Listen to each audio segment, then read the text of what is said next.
Hello guys, welcome back. In this video I'm going to show you how to unlike all your liked posts on Instagram at once. That is quite simple and easy and works on iPhone and Android as well, so let's begin. First, open up your Instagram and then go to your profile. Just tap here on your profile icon and then tap on three lines icon right there, and here select your activity. Now, once you are on your activity screen, select here interactions and there select likes. So now you see all posts that you ever liked on Instagram, and to delete all the posts at once, just tap here on select and now start selecting your post.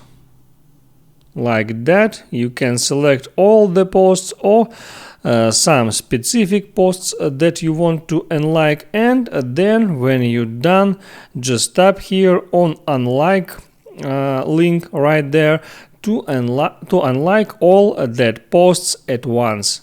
That's how it works, and make sure you like this video if it was helpful for you, and see you next time.